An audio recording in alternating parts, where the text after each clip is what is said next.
Subscribe now and press the bell icon. Never miss an update.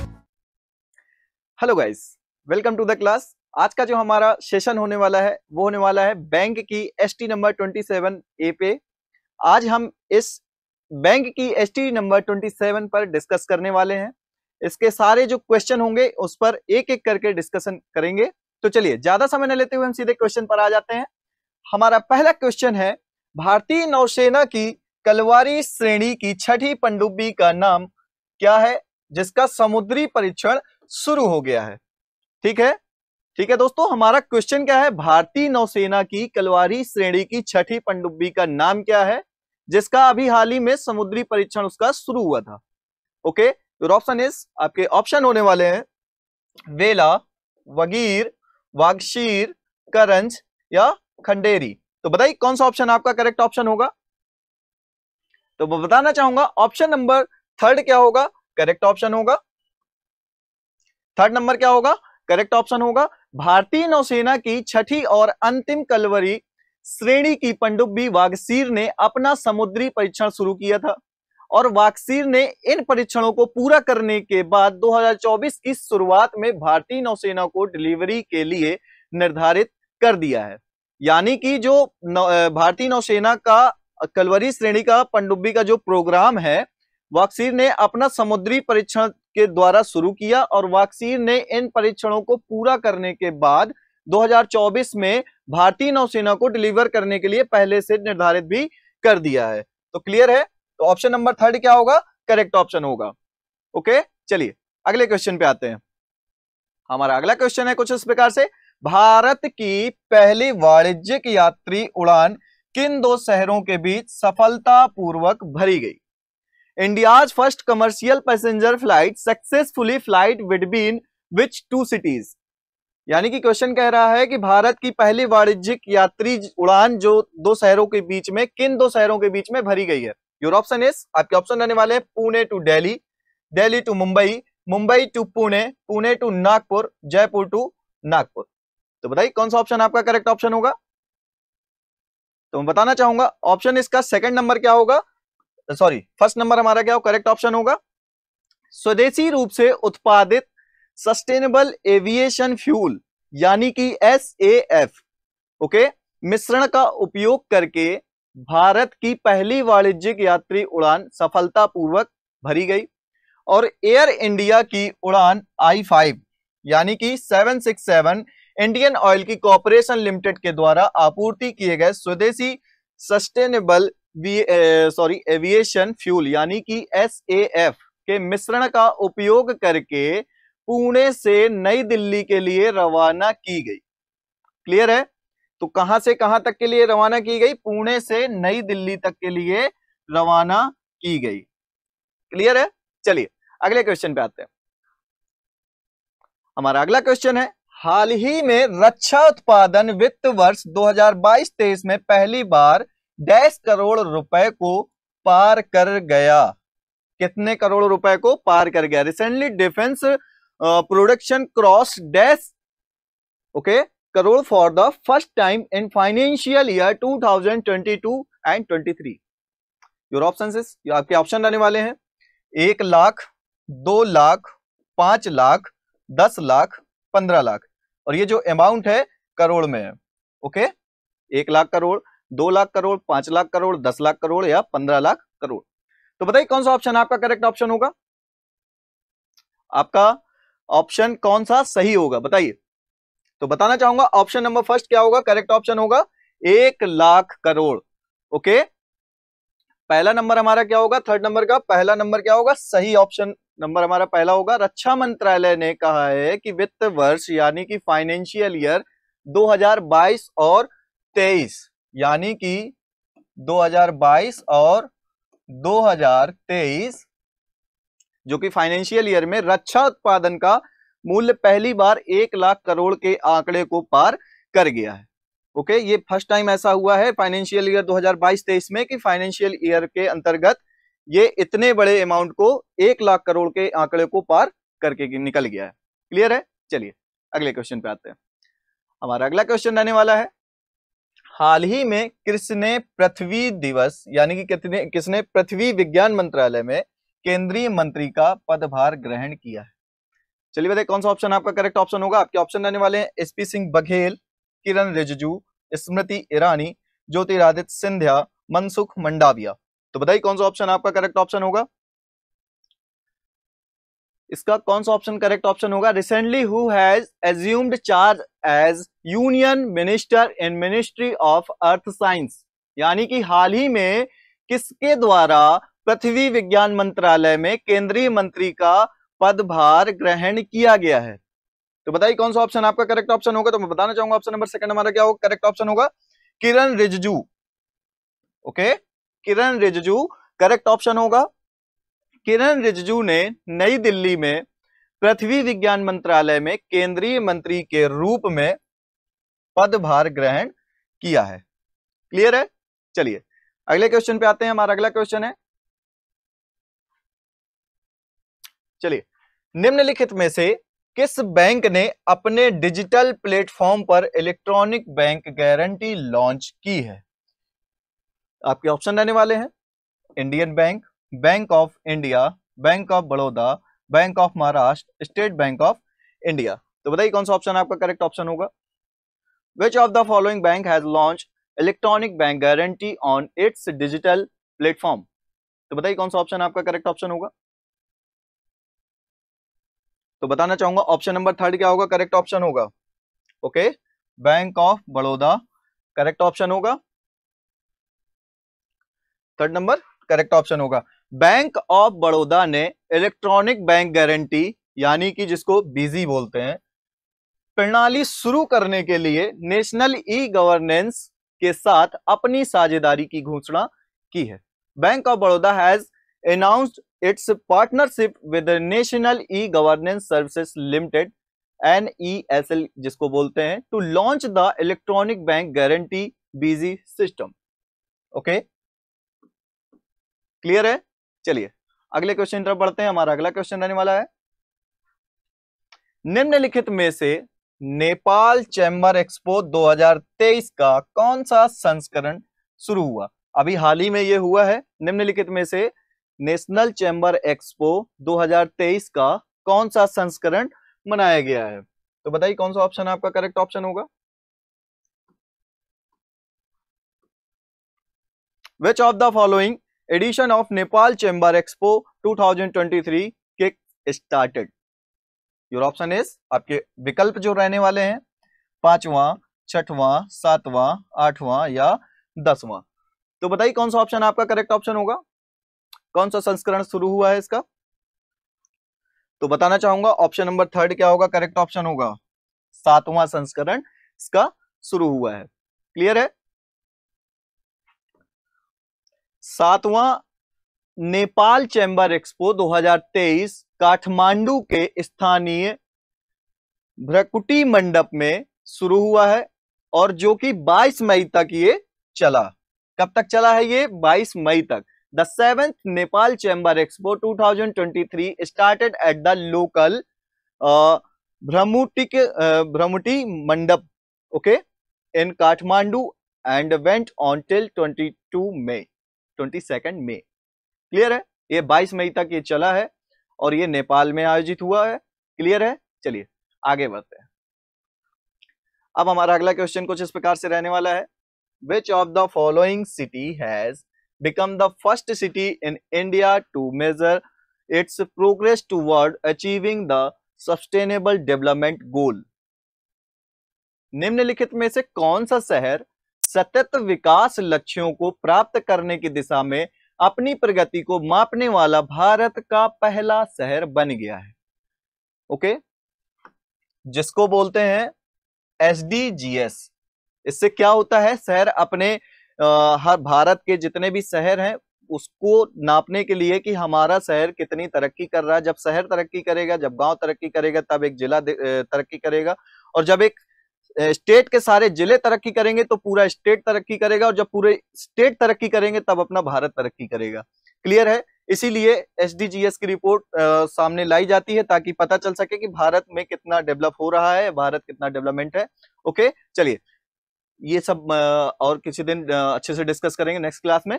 आपके option रहने वाले हैं लखनऊ, भोपाल, इंदौर, जयपुर, वाराणसी। तो बताइए कौन सा ऑप्शन आपका करेक्ट ऑप्शन होगा। तो मैं बताना चाहूंगा सेकंड नंबर हमारा क्या होगा, करेक्ट ऑप्शन होगा भोपाल। क्लियर है, सेकंड नंबर क्या होगा, करेक्ट ऑप्शन होगा भोपाल। मध्य प्रदेश की राजधानी भोपाल सतत विकास लक्ष्यों यानी कि एसडीजीएस, जैसे कि मैंने अभी आपको बताया, एसडीजीएस को प्राप्त करने की दिशा में अपनी प्रगति को मापने वाला भारत का पहला शहर बन गया है।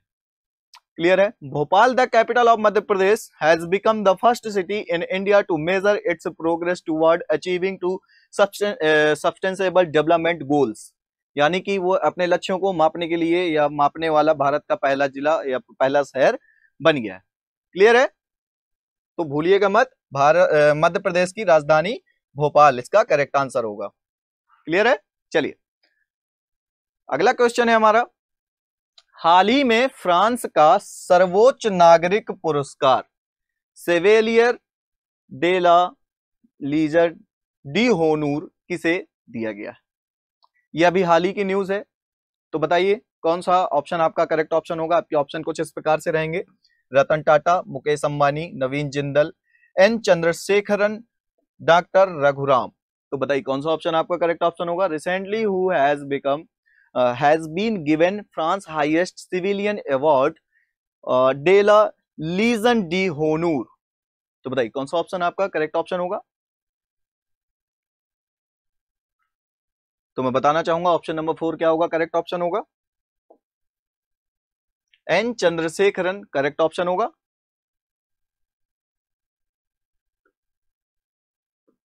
एन चंद्रशेखरन करेक्ट ऑप्शन होगा। टाटा समूह के अध्यक्ष, ओके, ये अब आप पूछोगे एन चंद्रशेखरन हैं कौन, तो टाटा समूह के ये अध्यक्ष हैं और इनको भारत और फ्रांस के बीच व्यापार संबंधों को मजबूत करने के और उनके योगदान के लिए फ्रांस का सर्वोच्च नागरिक पुरस्कार सेवेलियर डे ला लीजन डी होनूर दिया गया है।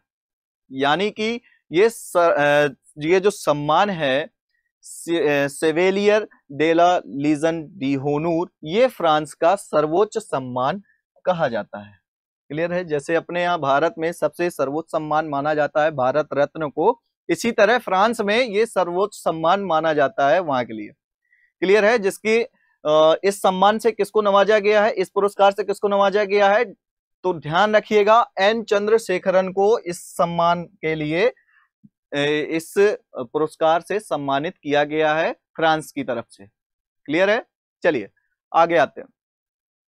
अगला क्वेश्चन हमारा रहने वाला है, निम्नलिखित में से किस रिफाइनरी में स्टार्टअप में सहयोग के लिए टी हब के साथ समझौता ज्ञापन के लिए हस्ताक्षर किए गए हैं। Which of the following refinery has sign MOU with T hub for collaboration in startup. Your option is, आपके ऑप्शन क्या रहेंगे, आपके ऑप्शन रहेंगे Jamnagar refinery, Vadinar refinery, Kochi refinery, Numaligarh refinery, Mangalore refinery. तो बताइए कौन सा ऑप्शन आपका करेक्ट ऑप्शन होगा।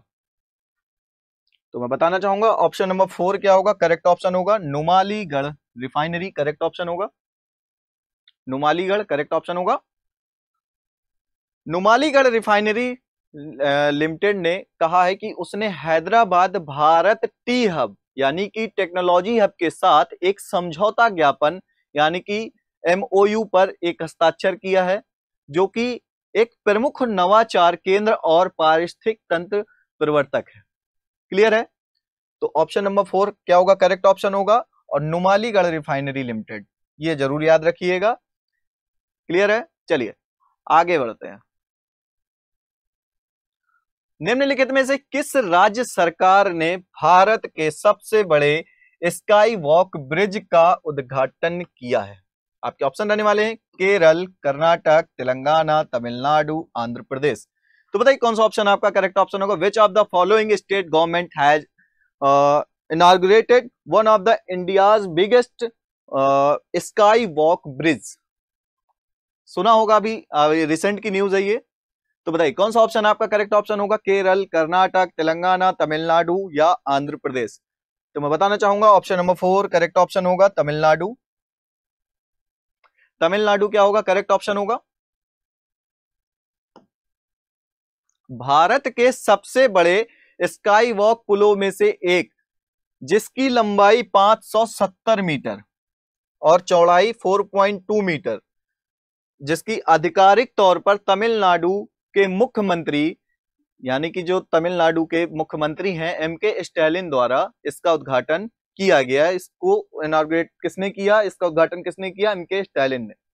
क्लियर है? One of the India's biggest sky walk bridge spanning 570 metre in length and 4.2 metre in wide, यानी कि जो उसकी लेंथ है, लंबाई है 570 मीटर है, उसकी जो चौड़ाई है 4.2 मीटर है।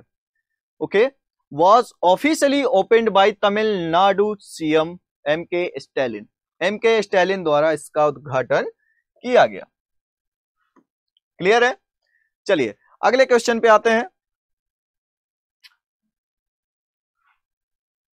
चलिए अगला क्वेश्चन हमारा, हाल ही में शरत बाबू का निधन हो गया है और वह किस क्षेत्र से जुड़े हुए हैं? Recently Sarath Babu pass away, he was associated from which field?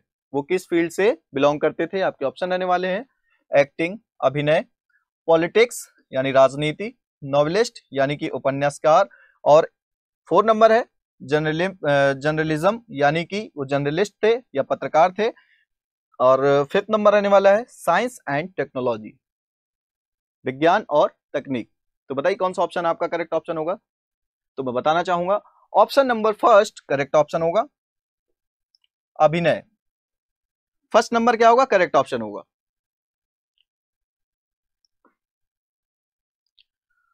अनुभवी अभिनेता शरत बाबू का हैदराबाद के एक शहर में एक निजी अस्पताल था, उसमें उनका निधन हो गया है, जो कि 71 वर्षीय थे और इनको किडनी और लीवर से संबंधित समस्याओं से ये काफी समय से क्या थे? पीड़ित चल रहे थे। क्लियर है? तो ये किससे संबंधित थे? अनुभवी अभिनेता यानी कि एक्टर थे ये। क्लियर है? चलिए अगले क्वेश्चन पे आते हैं। हमारा अगला क्वेश्चन है कुछ इस प्रकार से, हाल ही में ताइवांडो इंडिया के अध्यक्ष के रूप में किसे नियुक्त किया गया है?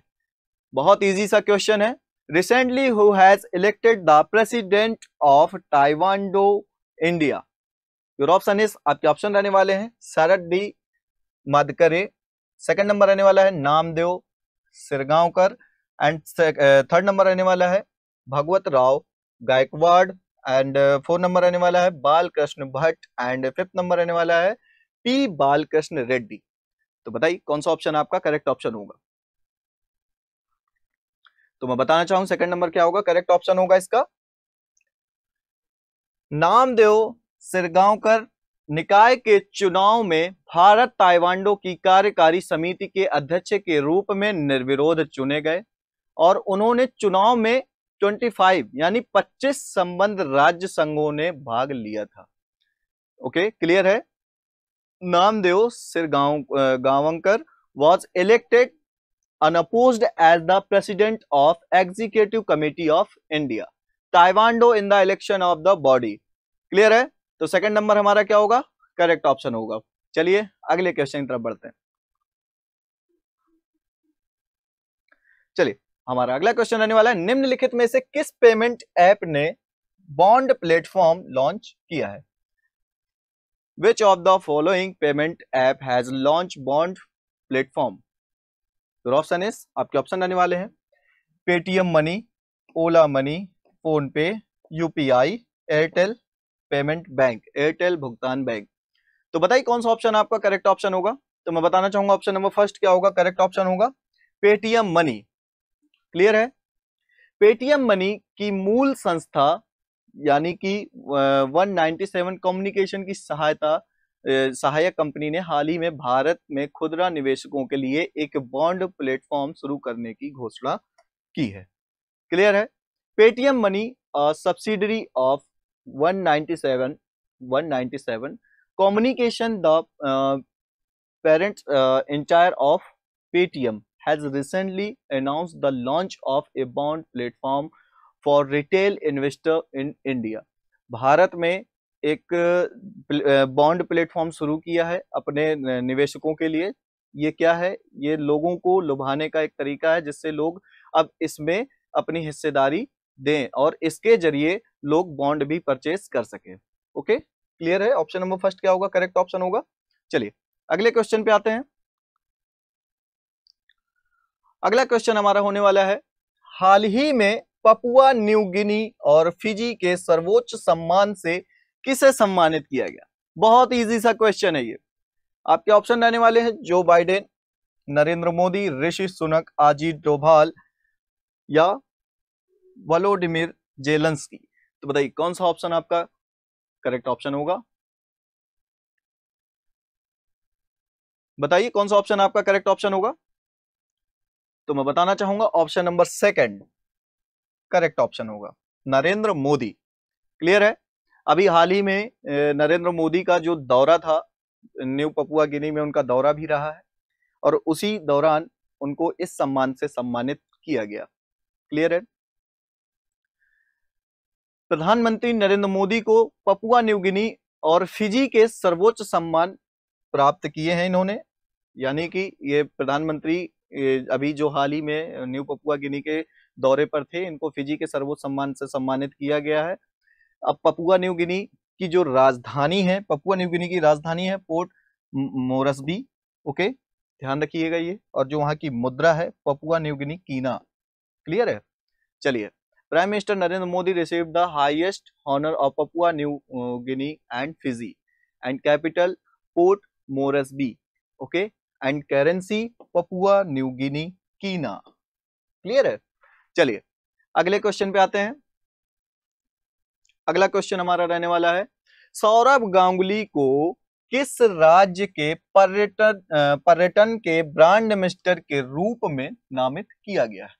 यानी कि अभी हाल ही में सौरभ गांगुली को किस राज्य के पर्यटन, यानी कि लोगों को ये बताने के लिए कि यहाँ पर एक बार जरूर विजिट करें और इसमें इस राज्य ने आपको घूमने के लिए और आपको एडवेंचर्स करने के लिए बहुत अच्छी सुविधा कर रखी है, तो ऐसा किस राज्य ने किया है? Sourav Ganguly has name as brand ambassador of which state tourism? Your option is Sikkim, Tripura, Paschim Bengal, Uttarakhand and Uttar Pradesh. तो बताइए कौन सा ऑप्शन आपका करेक्ट ऑप्शन होगा? तो मैं बताना चाहूंगा ऑप्शन नंबर सेकंड क्या होगा? करेक्ट ऑप्शन होगा।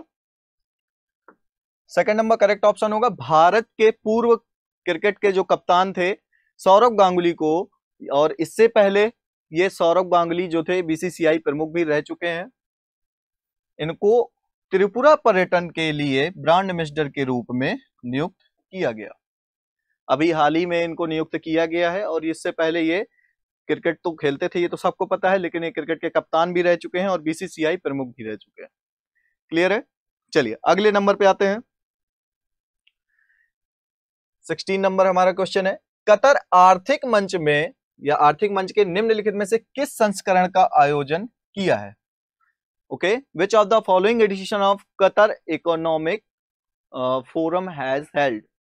ओके, कतर ने आर्थिक मंच के लिए अभी हाल ही में जो आयोजन संपन्न हुआ है कतर की तरफ से, तो ये कौन सा संस्करण उसके लिए रहा है? आपके ऑप्शन रहने वाले हैं, पहला ऑप्शन रहने वाला है थर्ड एडिशन, सेकंड नंबर रहने वाला है fifth edition, and third number रहने वाला है सेवेंथ एडिशन, फोर्थ नंबर रहने वाला है ninth edition, and fifth number रहने वाला है 12th एडिशन। तो बताइए कौन सा ऑप्शन आपका करेक्ट ऑप्शन होगा? तीसरा, पांचवा, सातवां या नौवां या 12वां? तो बताइए कौन सा ऑप्शन आपका करेक्ट ऑप्शन होगा? तो मैं बताना चाहूंगा ऑप्शन नंबर फर्स्ट हमारा क्या होगा? करेक्ट ऑप्शन होगा तीसरा आयोजन, इसने तीसरा संस्करण आयोजित किया गया। क्लियर है? Qatar economic forum powered by Bloomberg का तीसरा संस्करण, ओके, ये जो संपन्न हुआ है 23, 24, 25 मई तक चला है और 2023 तक कतर के अमीर एच शेख तमीम बिन हमद थल थानी के सम्मानित संरक्षण में आयोजित किया गया। ठीक है, याद रखिएगा किसके उसमें किया गया है? आमिर एच शेख तमीम बिन हमद अल थानी के सम्मानित संरक्षण में इसको आयोजित किया गया। क्लियर है? चलिए अगले क्वेश्चन पे आते हैं। अगला क्वेश्चन रहने वाला है, तीसरा खेलो इंडिया यूनिवर्सिटी खेल उत्तर प्रदेश के किस शहर में संपन्न हुआ? Okay, the third Khelo India university game was held in which city of Uttar Pradesh? Your options is, आपके ऑप्शन कुछ इस प्रकार से, लखनऊ, वाराणसी, कानपुर, गौतम बुद्ध नगर या गाजियाबाद। तो बताइए कौन सा ऑप्शन आपका करेक्ट ऑप्शन होगा? तो मैं बताना चाहूंगा ऑप्शन नंबर 4 करेक्ट ऑप्शन होगा गौतम बुद्ध नगर। गौतम बुद्ध नगर क्या होगा? करेक्ट ऑप्शन होगा।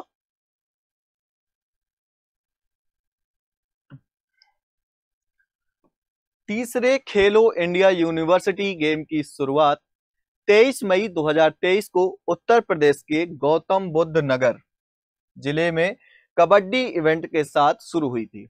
यहां से आपके दो क्वेश्चन निकल कर आते हैं। पहला तो आपका यही हो गया कि किस जिले से शुरुआत हुई थी, तो गौतम बुद्ध नगर से हुई थी, और किस खेल से हुई थी, उत्तर प्रदेश में किस जिले से हुई थी, ये पहला क्वेश्चन हो गया। और सेकंड क्वेश्चन आपका बनता है कि किस खेल से इस इवेंट की शुरुआत हुई थी, तो कबड्डी के साथ हुई थी। क्लियर है? The third Khelo India university game started with the kabaddi event on 23 May 2023 in Gautam Buddha Nagar district of Uttar Pradesh. Clear है? चलिए अगले क्वेश्चन पे आते हैं। निम्नलिखित में से किस मंत्रालय ने अमेरिकी विदेश विभाग के सहयोग से भारत अमेरिका कार्य समूह का शुभारंभ किया है?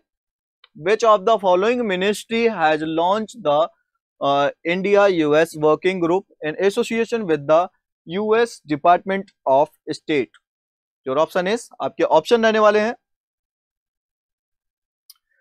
मिनिस्ट्री ऑफ एजुकेशन यानी कि शिक्षा मंत्रालय, सेकंड नंबर रहने वाला है संस्कृति मंत्रालय, okay, ministry of culture, third number रहने वाला है पर्यटन मंत्रालय, फोर्थ नंबर रहने वाला है मिनिस्ट्री ऑफ होम अफेयर यानी कि गृह मंत्रालय, एंड फिफ्थ नंबर रहने वाला है विदेश मंत्रालय। तो बताइए कौन सा ऑप्शन आपका करेक्ट ऑप्शन होगा? तो मैं बताना चाहूंगा ऑप्शन नंबर फर्स्ट क्या होगा? करेक्ट ऑप्शन होगा मिनिस्ट्री ऑफ एजुकेशन यानी कि शिक्षा मंत्रालय द्वारा शुरू किया गया। क्लियर है? The ministry of education and the US department of state have launched the India US working group on education and skill development, यानी कि शिक्षा मंत्रालय और अमेरिकी विदेश विभाग ने शिक्षा और कौशल विकास पर सतत यानी कि लगातार भारत अमेरिका कार्य समूह की शुरुआत की है। क्लियर है? ऑप्शन नंबर फर्स्ट क्या होगा? करेक्ट ऑप्शन होगा। क्लियर है? चलिए अगले क्वेश्चन पे आते हैं। मध्य प्रदेश सरकार ने राज्य में डैश से अधिक अवैध कॉलोनियों को वैध करने की घोषणा की है। Madhya Pradesh government has announced to legalize more than dash illegal colonies in the state. Okay, जो लीगलाइज करने की कितनी संख्या है वो बताना है आपको। आपके ऑप्शन रहने वाले हैं 3000, 4000, 5000, 6000, 7000, 3000, 4000, 5000, 6000, 7000। Madhya Pradesh government has announced to legalise more than illegal colonies in the state. तो बताइए कौन सा ऑप्शन आपका करेक्ट ऑप्शन होगा? तो मैं बताना चाहूंगा ऑप्शन नंबर थर्ड हमारा क्या हो करेक्ट ऑप्शन होगा। Madhya Pradesh government has announced to legalise more than 600 illegal colonies in the state. Madhya Pradesh की राज्य सरकार है, यानी कि जो मध्य प्रदेश सरकार है उसने 6000 से अधिक अवैध कॉलोनियों को वैध करने की घोषणा की है। अब अवैध कॉलोनियां लोग कैसे बना लेते हैं? वैध कॉलोनियां क्या होती हैं? अवैध का मतलब ये होता है कि जिस जमीन के कागजात कंप्लीटली उस व्यक्ति के पास नहीं है, फिर भी उसने उसमें अपना कब्जा जमा रखा है, अपने नाम का दावा कर रहा है कि ये जमीन मेरी है, तो इसका मतलब है कि ये जमीन उस व्यक्ति की तभी मानी जाएगी जब उसके कागजात उस व्यक्ति के पास लीगली वैध तरीके से पाए जाएंगे। अगर उस व्यक्ति के पास उसके कागजात पूर्णतः पूरे नहीं है तो इसका मतलब यह जमीन पर वह व्यक्ति कब्जा कर रहा है, यानी कि इलीगल तरीके से उसको अपने अंडर में ले रहा है और उसको अवैध तरीके से अपना कब्जा जमा रहा है। यह होता है वैध और अवैध। क्लियर है? तो इसमें 600 से अधिक अवैध कॉलोनियों को वैध करने की गवर्नमेंट ने, मध्य प्रदेश सरकार ने घोषणा की है। क्लियर है? चलिए अगले नंबर पे आते हैं। 20 नंबर का क्वेश्चन है, बास्केटबॉल फेडरेशन ऑफ इंडिया के नए अध्यक्ष के रूप में किसे नियुक्त किया गया है? योर ऑप्शन इज, आपके ऑप्शन कुछ इस प्रकार से रहने वाले हैं, doctor K Govindaraj, Saud Ali, and third number रहने वाला है Sharad D Madkare, and fourth number रहने वाला है नामदेव सिरगांवकर, एंड फिफ्थ नंबर रहने वाला है भगवत राव गायकवाड़। तो बताइए कौन सा ऑप्शन आपका करेक्ट ऑप्शन होगा? Who has elected as new president of basketball federation of India. तो बताइए कौन सा ऑप्शन आपका करेक्ट ऑप्शन होगा? तो बताना चाहूंगा ऑप्शन नंबर फर्स्ट हमारा क्या होगा? करेक्ट ऑप्शन होगा डॉक्टर गोविंद राज। करेक्ट ऑप्शन होंगे इसके। बास्केटबॉल फेडरेशन ऑफ इंडिया के नए अध्यक्ष के रूप में डॉक्टर गोविंद राज को नियुक्त किया गया है। डॉक्टर के गोविंद राज को अंतरराष्ट्रीय बास्केटबॉल महासंघ यानी कि FIBA एशिया के अध्यक्ष के रूप में नियुक्त किया गया है। Doctor K Govindaraj elected as the president of International Basketball Federation FIBA Asia. Clear है? चलिए अगले क्वेश्चन पे आते हैं। अगला क्वेश्चन हमारा कुछ इस प्रकार से रहने वाला है, प्री वित्त केवल बैंकों द्वारा किसको प्रदान किया जाता है? Pre shipment finance is provided by the banks only to, किसको किया जाता है?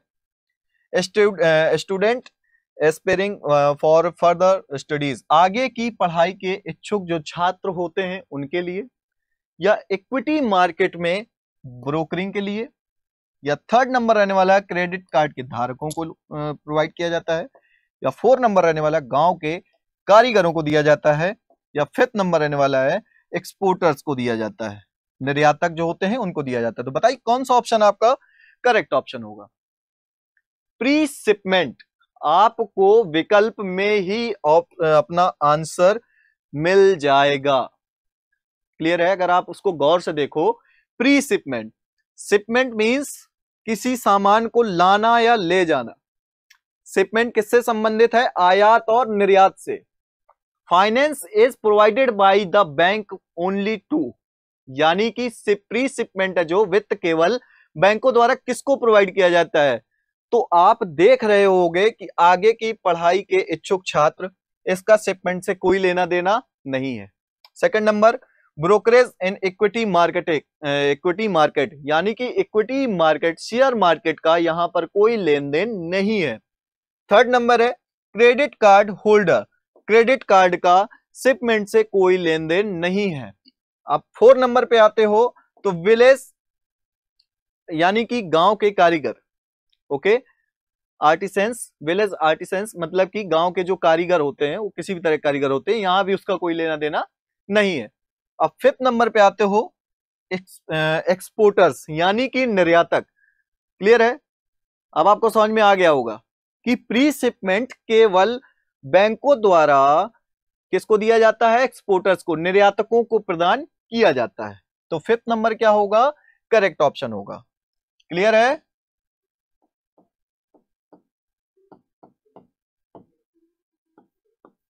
क्या होगा? निर्यातक। क्लियर है? चलिए,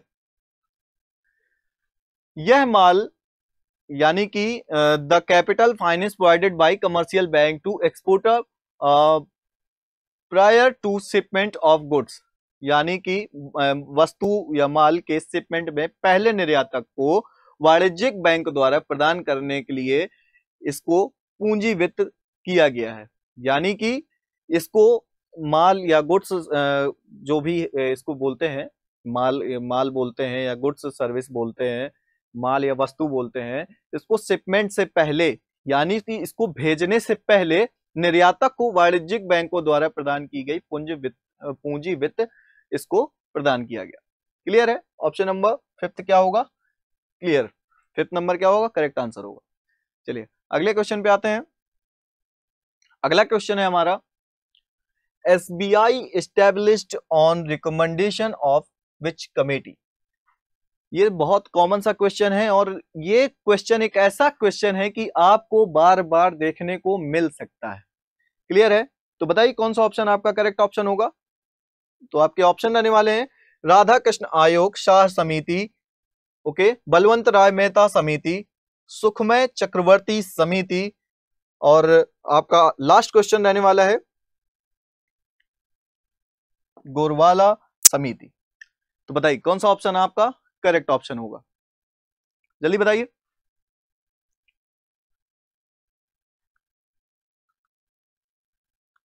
तो मैं बताना चाहूंगा ऑप्शन नंबर फिफ्थ हमारा क्या होगा? करेक्ट ऑप्शन होगा गोरवाला समिति, करेक्ट ऑप्शन होगा। 1952 में एडी गोरवाला की अगुवाई वाली एक समिति बैंकों के राष्ट्रीयकरण और भारतीय स्टेट बैंक की तरह इंपीरियल बैंक ऑफ इंडिया का नाम बदलने की सिफारिश की गई थी, जो कि 1 जुलाई 1955 को भारतीय रिजर्व बैंक द्वारा इंपीरियल बैंक ऑफ इंडिया को भारतीय स्टेट बैंक के रूप में नामित किया गया था। चूंकि आरबीआई के पास एसबीआई में नियंत्रण की हिस्सेदारी है। क्लियर है? In 1952, a committee led by A.D. Gorwala, okay, A.D. Gorwala recommended the nationalize of bank and renaming the Imperial Bank। यानी कि इसका जो पुराना नाम था वो क्या था? इंपीरियल बैंक ऑफ इंडिया था। सबसे पुराना नाम क्या था? इंपीरियल बैंक ऑफ इंडिया था, like state bank of India. On July 1st, 1955, the Imperial Bank of India was named as State Bank of India by the Reserve Bank of India since RBI on the controlling stake in SBI। Clear है? चलिए अगले question पे आते हैं। अगला question है हमारा, आवश्यकताओं के दोहरे संयोग का अर्थ डैश है। Double condition of wants mean, इसका मतलब क्या होगा? बताइए। दोहरे संयोग का अर्थ, पहला नंबर है बेचना चाहता है वही दूसरा व्यक्ति खरीदना चाहता है, यानी कि जो वस्तु मेरे पास है और सामने वाला व्यक्ति वही खरीदने का इच्छुक है। ठीक है? एंड सेकंड नंबर है जो बेचना चाहता है वही दूसरा व्यक्ति भी बेचना चाहता है, यानी कि कोई प्रोडक्ट मैं भी बेच रहा हूं और सेम प्रोडक्ट की मार्केटिंग या सेम प्रोडक्ट सामने वाला व्यक्ति भी बेच रहा है। थर्ड नंबर रहने वाला है जो खरीदना चाहता है वही दूसरा व्यक्ति भी खरीदना चाहता है। ओके, यानी कि मैं कोई चीज मार्केट में खरीदने निकला हूं और मुझे कोई ऐसा व्यक्ति मिल जाए कि जो वस्तु मैं खरीदने जा रहा हूं वही वस्तु वो भी खरीदने जा रहा है। ओके, एंड फोर्थ नंबर रहने वाला है none of the above. Okay, उपरोक्त में से कोई नहीं, ऑल ऑफ द एबव, उपरोक्त में से सभी। तो बताइए कौन सा ऑप्शन आपका करेक्ट ऑप्शन होगा? आवश्यकताओं का दोहरा संयोग इनमें से किससे संबंधित है? तो मैं बताना चाहूंगा पहला ऑप्शन क्या होगा? करेक्ट ऑप्शन होगा बेचना चाहता है वही दूसरा व्यक्ति खरीदना चाहता है। क्लियर है? एक व्यक्ति जो बेचना चाहता है वही दूसरा व्यक्ति खरीदना चाहता है। यह आवश्यकताओं का दोहरा संबंध इससे संबंधित है। आवश्यकताओं के दोहरे संयोग का अर्थ है कि एक व्यक्ति जो बेचना चाहता है वही दूसरा व्यक्ति खरीदना चाहता है, यानी कि एक व्यक्ति वही बेच रहा है जो दूसरे व्यक्ति को खरीदना है। ये क्या कहलाता है? ये दोहरे संयोग का एक पूर्ण एग्जाम्पल है। Okay, double coincidence of want mean that what one person want to sell is the same thing that the other person want to buy, यानी कि पहला व्यक्ति वही चीज बेच रहा है जो दूसरे व्यक्ति को खरीदना है। इसको बोलते हैं दोहरे संयोग। ओके, क्लियर है? चलिए अगले नंबर पे आते हैं। अगला क्वेश्चन है किस राज्य में पद्माभास्वामी मंदिर स्थित है? ओके, किस राज्य में पद्मनाभस्वामी मंदिर स्थित है? Okay, in which state is Shri Padmanabhaswamy mandir temple located? बताइए कौन सा ऑप्शन आपका करेक्ट ऑप्शन होगा। आपके ऑप्शन रहने वाले हैं केरल, कर्नाटक, उत्तर प्रदेश, मेघालय या सिक्किम। तो बताइए कौन सा ऑप्शन आपका करेक्ट ऑप्शन होगा। तो मैं बताना चाहूंगा ऑप्शन नंबर सेकंड हमारा क्या होगा, सॉरी फर्स्ट नंबर हमारा क्या होगा, करेक्ट ऑप्शन होगा पद्मनाभस्वामी मंदिर भारत के केरल राज्य की राजधानी तिरुवनंतपुरम में स्थित है और यह एक हिंदू मंदिर है। केरल की जो राजधानी है वो यहाँ पर आप देख सकते हो तिरुवनंतपुरम है। ओके, और यह एक हिंदू मंदिर है। क्लियर है।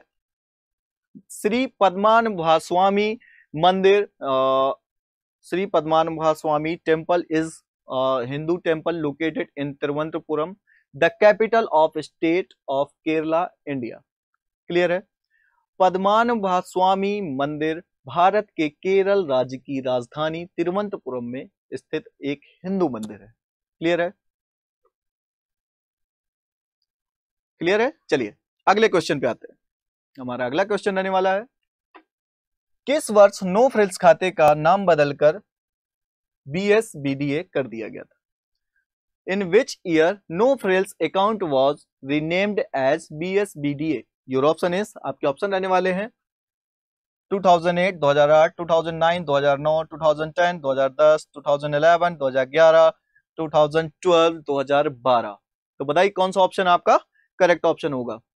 तो मैं बताना चाहूंगा ऑप्शन नंबर फिफ्थ क्या होगा, करेक्ट ऑप्शन होगा 2012। क्लियर है। 2012 क्या होगा, करेक्ट ऑप्शन होगा। आरबीआई ने 2012 में खाते का शीर्षक बदलकर basic savings bank deposit account BSBDA कर दिया था। The RBI replaced the title of account to basic saving bank deposit accounts BSBDA in 2012। Clear है। आरबीआई ने 2012 में खाते का जो शीर्षक है उसको बदल करके, उसका जो नाम बदल करके basic savings bank deposit account BSBDA कर दिया। क्लियर है। तो चलिए यहीं से मैं आपसे विदा लेना चाहूंगा। मिलते हैं अपनी नेक्स्ट क्लास में। Thank you.